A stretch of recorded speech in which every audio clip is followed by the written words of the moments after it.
Hello, ಎಲ್ಲರೂ ಹೇಗಿದ್ದೀರಾ? Hope ಎಲ್ಲರೂ ಚೆನ್ನಾಗಿದ್ದೀರಾ ಅಂತ ಭಾವಿಸ್ತೀನಿ. ಸೊ ಇವತ್ತು ಒಂದು ಸ್ಪೆಷಲ್ ವ್ಲಾಗ್, ಅಂದರೆ ಸ್ಪೆಷಲ್ ಡೇ. ಅಂದರೆ ನನಗೆ ಇವತ್ತು ತುಂಬ ಸ್ಪೆಷಲ್. ಅದೇನೋ ಗೊತ್ತಿಲ್ಲ, ಇವತ್ತು ಪಾಸಿಟಿವ್ ಎನರ್ಜಿ ಫೀಲ್ ಆಗ್ತಾ ಇದೆ. ಯಾಕಂದರೆ ಇವತ್ತು ಸಂಕಷ್ಟಿ. ಮತ್ತು ಇನ್ನೊಂದು ಪಾಯಿಂಟ್ ಏನು ಅಂದರೆ ಇವತ್ತು ಗುರುವಾರ. ನಾನು ಎಷ್ಟೊಂದು ಸಲ, ಅಂದರೆ ತುಂಬ ಸಲ ಅಂದ್ಕೊಂಡ್ಬಿಟ್ಟಿದ್ದೀನಿ ಬಿಡಿ, ನಮ್ಮ ಮನೆಗೆ ರಾಯರ ಫೋಟೋನ ತರಬೇಕು, ಪೂಜೆ ಮಾಡಬೇಕು ಅಂತ ತುಂಬ ಅಂದರೆ ತುಂಬ ಅಂದ್ಕೊತಿದ್ದೆ. ಬಟ್ ಇಷ್ಟು ದಿನ ಆದಮೇಲೆ ಈಗ ಆ ಗಳಿಗೆ ಬಂದಿದೆ. ಸೊ ಲಾಸ್ಟ್ ವೀಕ್ ಫ್ರೈಡೇ ನಮ್ಮ ಮನೆಗೆ ರಾಯರ ಫೋಟೋ ಬಂದಿದೆ. ಅಂದರೆ ನಮ್ಮ ಅತ್ತೆ ಮಾವ ಇದ್ದಾರಲ್ವ, ಅವರು ಮಂತ್ರಾಲಯ ಹೋಗಿದ್ದರು. ಸೊ ಅವರು ಬರುವಾಗ ಫೋಟೋನ ತಗೊಂಡು ಬಂದರು. ಸೊ ಮುಂದೆ ವಿಡಿಯೋದಲ್ಲಿ ರಾಯರ ಬಗ್ಗೆ ಮಾತಾಡೋಣ. ಸೊ ಈಗ ಫಸ್ಟು ನೈವೇದ್ಯಕ್ಕೆ ಅಂದರೆ ರಾಯರು ಮನೆಗೆ ಬಂದಮೇಲೆ ಇದೇ ನಮಗೆ ಮೊದಲನೇ ಗುರುವಾರ ಪೂಜೆ ಸಿಕ್ಕಿರೋದು.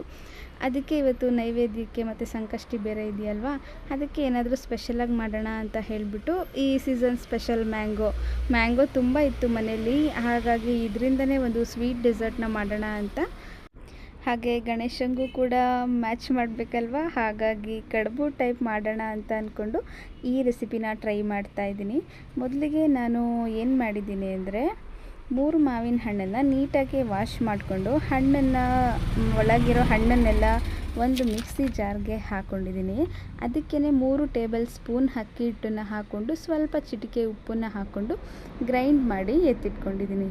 ಇನ್ನು ಒಳಗಡೆ ಹೂರಣಕ್ಕೆ ಅಂತ ಹೇಳಿಬಿಟ್ಟು 1 ಕಪ್, ನಿಮಗೆ ಎಷ್ಟು ಬೇಕೋ ಅಷ್ಟು ಅಳತೆ ನೋಡಿಕೊಂಡು ಆ ಕಪ್ಪಲ್ಲಿ 1 ಕಪ್ ಬೆಲ್ಲ, 1 ಕಪ್ ತೆಂಗಿನಕಾಯಿ ತುರಿ, ಸ್ವಲ್ಪ ಏಲಕ್ಕಿ ಪುಡಿನ ಹಾಕ್ಕೊಂಡು ಅದು ಚೆನ್ನಾಗಿ ಮಿಕ್ಸ್ ಆಗಿ ಕಲರ್ ಚೇಂಜ್ ಆಗೋ ತನಕ ಹುರ್ಕೊಂಡಿದ್ದೀನಿ.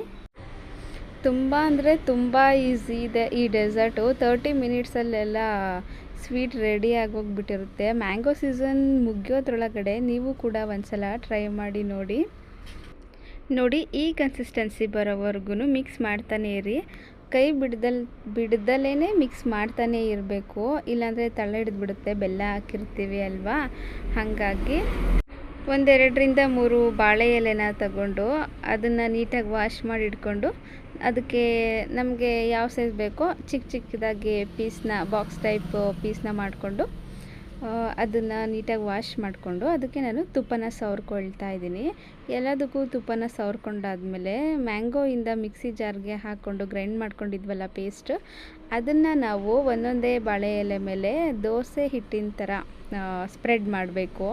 ಸ್ವಲ್ಪ ಗಟ್ಟಿ, ಅಂದರೆ ಸ್ವಲ್ಪ ದಪ್ಪವಾಗಿಯೇ ಮಾಡಿ. ನಾನು ಸ್ವಲ್ಪ ತೆಳು ಮಾಡಿಬಿಟ್ಟಿದ್ದೀನಿ. ಸ್ವಲ್ಪ ಗಟ್ಟಿಯಾಗಿ ಮಾಡಿದ್ರೆ ಲೇಯರ್ ಚೆನ್ನಾಗಿರುತ್ತೆ. ಅದ್ರ ಮೇಲೆ ಹೂರಣಕ್ಕೆ ಅಂತ ರೆಡಿ ಮಾಡ್ಕೊಂಡಿದ್ದೆ ಅಲ್ವಾ, ಅದನ್ನು ಹಾಕ್ಕೊಳ್ತಾ ಇದ್ದೀನಿ. ಕನಕ ಅಂತ ಅಂತಾರೆ ನಮ್ಮ ಕಡೆ. ಸೊ ಅದು ಬಿಸಿ ಇತ್ತು, ಹಾಗೇ ಹಾಕ್ಕೊಳ್ತಾ ಇದ್ದೀನಿ. ಸೊ ಏನಾಗಲ್ಲ, ಸ್ವಲ್ಪ ತಣ್ಣಗಾದ್ಮೇಲೂ ಬೇಕಾದರೆ ನೀವು ಹಾಕ್ಕೊಳ್ಬಹುದು.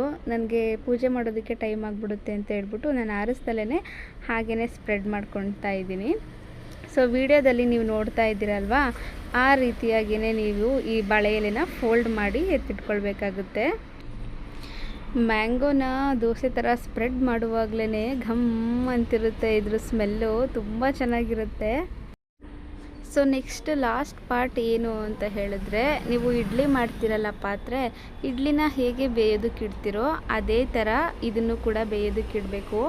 ಬಾಳೆ ಎಲೆ ಹಾಕಿ ಮಾಡ್ತಿರೋದ್ರಿಂದ ಇದ್ರ ಟೇಸ್ಟು ಡಬಲ್ ಆಗುತ್ತೆ, ಮಾತ್ರ ಸಖತ್ತಾಗಿರುತ್ತೆ. ನಂಗೆ ತುಂಬ ಇಷ್ಟ ಆಯಿತು. ಇದನ್ನು ಈಗ ಬೇಯೋಕ್ಕಿಟ್ಟೆ 20-25 ಮಿನಿಟ್ಸು ಇದನ್ನು ಬೇಯಿಸ್ಕೊಳ್ಬೇಕು ಹಬೆಯಲ್ಲಿ. ಸೊ ಆ ಗ್ಯಾಪಲ್ಲಿ ದೇವ್ರ ಮನೇನ ರೆಡಿ ಮಾಡೋಣ ಅಂತ ಹೇಳಿಬಿಟ್ಟು ಫಸ್ಟು ಇಲ್ಲಿ ಗಣೇಶನ ರೆಡಿ ಮಾಡ್ಕೊಳ್ತಾ ಇದ್ದೀನಿ. ನಾನು ಅಕ್ಕಿ ಹಿಟ್ಟಲ್ಲಿ ಇದನ್ನು ಮಾಡಿದ್ದೀನಿ.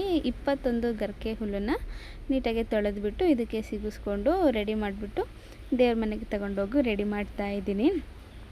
ಸೊ ನೀವು ಈಗ ನೋಡ್ತಾ ಇದ್ದೀರಲ್ಲ ವಿಡಿಯೋ, ಇದು ರಾಘವೇಂದ್ರ ಸ್ವಾಮಿ ಫೋಟೋನ ನಾನು ಓಪನ್ ಮಾಡ್ತಾ ಇದ್ದೀನಿ. ಗುರುವಾರ ಅಲ್ವಾ, ಒಳ್ಳೇದಿರುತ್ತೆ ಅಂತ ಹೇಳ್ಬಿಟ್ಟು ಅವತ್ತೇ ಮಾಡಬೇಕು ಅಂತ ಅವತ್ತೇ ಮಾಡ್ತಾ ಇದ್ದೀನಿ. ಏನೋ ಒಂಥರ ಖುಷಿ ಫ್ರೆಂಡ್ಸ್, ಏನು ಅಂತ ಗೊತ್ತಿಲ್ಲ. ಒಟ್ಟಿನಲ್ಲಿ ಫೋಟೋ ರಿಮೂವ್ ಮಾಡಿ ಅದನ್ನು ನೋಡೋವರೆಗೂ ಅದು ಹೆಂಗಿದೆ ಅಂತ ನನಗೆ ಗೊತ್ತಿರಲಿಲ್ಲ. ಒಟ್ಟಿನಲ್ಲಿ ನನಗಿಷ್ಟ ಆಗೋ ಥರ ಫೋಟೋ ಬರಲಪ್ಪ ಮನೆಗೆ ಅಂತ ರಾಘವೇಂದ್ರನ ನಾನು ಕೇಳ್ಕೊಂಡಿದ್ದೆ. ಸೊ ಅದನ್ನು ಓಪನ್ ಮಾಡಿ ನೋಡ್ತಿದ್ದಂಗೆ ನನಗಂತೂ ಸಿಕ್ಕಾಪಟ್ಟೆ ಖುಷಿಯಾಗೋಯ್ತು. ನನಗೆ ತುಂಬ ಹಾರ್ಟ್ಗೆ ಟಚ್ ಆಯಿತು. ಆ ಫೋಟೋ ತುಂಬ ಇಷ್ಟ ಆಯಿತು. ಸೊ ನಮ್ಮ ಮಾವ ಕೇಳ್ತಾಯಿದ್ರು, ಹೆಂಗೈತೆ ಫೋಟೋ, ಚೆನ್ನಾಗಿದೆಯಾ ಅಂತ. ಚೆನ್ನಾಗಿದೆ ಅಂತ ಹೇಳ್ತಾ ಇದ್ದೆ. ಸೊ ನನಗಂತೂ ಖುಷಿ ಆಯಿತು. ಈಗ ಫೋಟೋನ ನೀಟಾಗೆಲ್ಲ ಒರೆಸ್ಕೊಂಡು ಅದಕ್ಕೆ ಗಂಧನ ಇಟ್ಟು ಹೂವೆಲ್ಲ ಮುಡಿಸ್ಬಿಟ್ಟು ಅಲಂಕಾರ ಮಾಡಿ ಪೂಜೆಗೆ ರೆಡಿ ಮಾಡ್ಕೊಳ್ತಾ ಇದ್ದೀನಿ. ಭಕ್ತಿಯಿಂದ ನಿಷ್ಠೆಯಿಂದ ಪೂಜೆ ಮಾಡಿದ್ರೆ ಯಾವ ದೇವ್ರು ತಾನೇ ಒಲಿಯಲ್ಲ ಹೇಳಿ. ಬಟ್ ಏನಂದರೆ ನಾವು ಸತ್ಯವಾಗಿರಬೇಕು, ದೇವ್ರ ಮುಂದೆ ಸುಳ್ಳು ಹೇಳ್ಬಾರ್ದು. ಆಮೇಲೆ ಇನ್ನೊಬ್ರಿಗೆ ಮೋಸ ಮಾಡೋ ಥರ ನಾವು ದೇವ್ರ ಹತ್ರ ಏನೂ ಕೇಳ್ಕೊಬಾರ್ದು.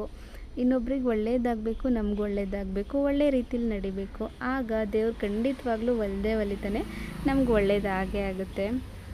ಸೊ ಇನ್ನು ಮಂತ್ರಾಲಯದಿಂದ ತಂದಿದ್ರಲ್ವ ಮಂತ್ರಾಕ್ಷತೆ, ಇನ್ನೊಂದು ಏನಂತಾರೆ ಕಲ್ಲು ಸಕ್ಕರೆ, ಅದು ಮತ್ತು ಇನ್ನೊಂದು ಪರಿಮಳ ಪ್ರಸಾದ ಅಂತೀವಲ್ವ ಇದಕ್ಕೆ, ಅದನ್ನು ಕೂಡ ತಗೊಂಬಂದಿದ್ರು. ಎಲ್ಲ ಇಟ್ಟು ರೆಡಿ ಮಾಡಿ ಹೂವು ಎಲ್ಲ ಮುಡಿಸೋ ಅಷ್ಟೊತ್ತಿಗೆ ನಾನು ಹಬ್ಬೆಯಲ್ಲಿ ಬೇಯಕ್ಕಿಟ್ಟಿದ್ದ ನೈವೇದ್ಯ ಕೂಡ ರೆಡಿ ಆಯಿತು. ಅದನ್ನು ಕೂಡ ಇಟ್ಟು ಹಾಗೆ ಪೂಜೆನ ಮಾಡ್ತಾಯಿದ್ದೀನಿ. ಸೊ ಏನೋ ಒಂಥರ ಬ್ಲೆಸ್ಸಿಂಗ್ ಫೀಲ್. ಈಗ ರಾಯರ ಪೂಜೆ ಮುಗೀತು. ಇವತ್ತು ಸಂಕಷ್ಟಿ ಅಲ್ವಾ, ಇನ್ನು ಸಂಜೆವರೆಗೂ ಉಪವಾಸ, ನಾನೇನೂ ತಿನ್ನಲ್ಲ. ಸಂಜೆ ಗಣೇಶನ ದೇವಸ್ಥಾನಕ್ಕೆ ಹೋಗಿ ಪೂಜೆ ಮುಗಿಸ್ಕೊಂಡಾದಮೇಲೆ ಗಣೇಶನ ದರ್ಶನ ಮಾಡಿ ಅಲ್ಲಿ ಕೊಡೋ ಪ್ರಸಾದನ ತಿಂದು ಉಪವಾಸನ ಮುರಿಯೋದು. ಚಂದ್ರ ಬರೋ ತನಕ ಎಲ್ಲ ಮಾಡಲ್ಲ. ದೇವಸ್ಥಾನಕ್ಕೆ ಹೋಗಿನೇ ನಾನು ಅವತ್ತಿಂದನೂ ಮಾಡ್ಕೊಂಬಂದಿರೋದು, ಹಾಗೆ ಕಂಟಿನ್ಯೂ ಮಾಡ್ತಾ ಇದ್ದೀನಿ. ಸೊ ಹೀಗಿತ್ತು ನನ್ನ ಇವತ್ತಿನ ವ್ಲಾಗ್. ಇದೊಂದು ಪುಟ್ಟ ಲೆಂತಿ ವಿಡಿಯೋ. ಸೊ ಯಾರು ಕೂಡ ಸ್ಕಿಪ್ ಮಾಡ್ದೇ ಇಲ್ಲಿವರೆಗೂ ನೋಡಿದ್ದಕ್ಕೆ thank you so much. Please ನನ್ನ ಅಕೌಂಟ್ನ ಸಬ್ಸ್ಕ್ರೈಬ್ ಮಾಡ್ಕೊಳ್ಳಿ, ಲೈಕ್ ಮಾಡಿ, ವಿಡಿಯೋ ಇಷ್ಟ ಆದರೆ ಕಮೆಂಟ್ ಮೂಲಕ ತಿಳಿಸಿ. So thank you so much. ನಿಮಗೆ ಯಾವುದೇ ಥರ ವಿಡಿಯೋ ಬೇಕು ಅಂದ್ರೂ ಕೂಡ ನೀವು ಕಮೆಂಟ್ ಮಾಡ್ಬೋದು. ನನ್ನ ಕೈಯಲ್ಲಿ ಆಗೋದಾದರೆ ನಾನು ಆ ವಿಡಿಯೋನ ಖಂಡಿತವಾಗ್ಲೂ ಮಾಡ್ತೀನಿ. ನೀವು ನನಗಾಗೋ ಥರದ್ದೇ ಕಮೆಂಟ್ ಮಾಡ್ತೀರಾ ಅಂತ ನಾನು ಅಂದ್ಕೊಂಡಿದ್ದೀನಿ. ಸೊ ಎಲ್ಲೂ ಸ್ಕಿಪ್ ಮಾಡಿದೆ ನನ್ನ ವಿಡಿಯೋನ ನೋಡಿದ್ದಕ್ಕೆ ಥ್ಯಾಂಕ್ ಯು ಸೋ ಮಚ್. ಹೀಗಿತ್ತು ಇವತ್ತಿನ ದಿನ. ಸಂಜೆ ಹೋಗಿ ದೇವಸ್ಥಾನಕ್ಕೆಲ್ಲ ಪೂಜೆ ಮಾಡಿಸ್ಕೊಂಡು ಬರೋದನ್ನು ವಿಡಿಯೋ ಶೂಟ್ ಮಾಡ್ಕೊಳ್ಳೋಕ್ಕಾಗಲಿಲ್ಲ. ಸೊ ಟೈಮ್ ಆಗಿಬಿಟ್ಟಿತ್ತು, ಹಾಗಾಗಿ ಥ್ಯಾಂಕ್ ಯು.